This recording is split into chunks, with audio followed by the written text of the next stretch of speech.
All right, many of you are having some trouble with the wet mount and focusing of the microscope. So what I'm going to do is a real quick little sample here where I'm making the wet mount again.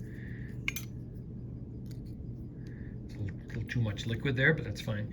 Taking here to put on the microscope. Nest it in there.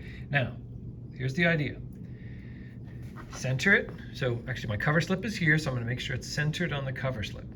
I have my 4x objective in place. The stage should be as low as it should possibly go now. I have the lights on this microscope. You kind of see the light coming from the base. Now what I'm going to do is using the focus here, I'm going to raise the stage up as high as it will possibly go. That's where I'm going to start. I'm not even looking through it. You can see we're just holding the camera here, but that's the starting point. You always want to be in that place to start with. Now I'm going to look through it with my eyes really quick here. And it's a little bit blurry. I don't know what I'm going to move the camera up to the eyepiece. Don't know what you'll see.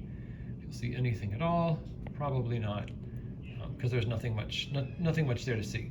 Okay, so what I would do now is a couple different things. What you can adjust down here underneath the stage is this lever, and this lever is an Iris Diaphragm. You kind of see how it's making the light get dimmer and brighter. It's not actually controlling the power. The light, look here at the base, right here. Watch the base as I do it. Sorry, just gotta grab it here. The base isn't changing. You can see the power from the bottom, but what's hitting the slide is changing. So you want to make sure you find this little lever, the Iris Diaphragm. Now that's gonna then, let's see if we go through here, change things. You see that? You don't see anything. Sorry, it's all wobbly, but I can't stabilize it much better than this. And now I'm doing the Iris Diaphragm. Boom, look at that. They're all these cells. You know, they're not perfectly in focus. Now you got to actually use the focus knob and start to bring them into focus. But it's going to be key. So I'm now using the fine focus on the side to actually bring them to focus. Once you find them, so we're going to go here.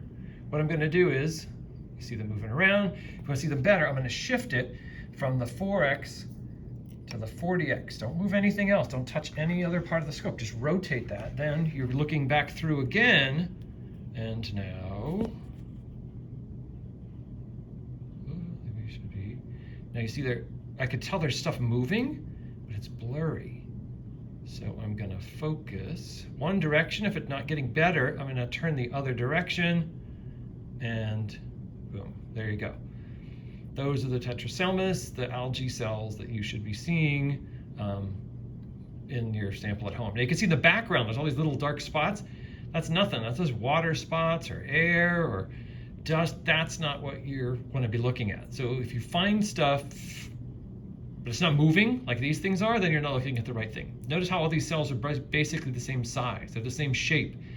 Those are cells, you're looking at them. All the other things in the background, you can see that stuff, you know, it's all different sizes, it's all different. See, you can see the background stuff now really clear. That's, again, water droplets, air, other stuff on the slide, those are not the cells, right? The cells are these ones that are moving around.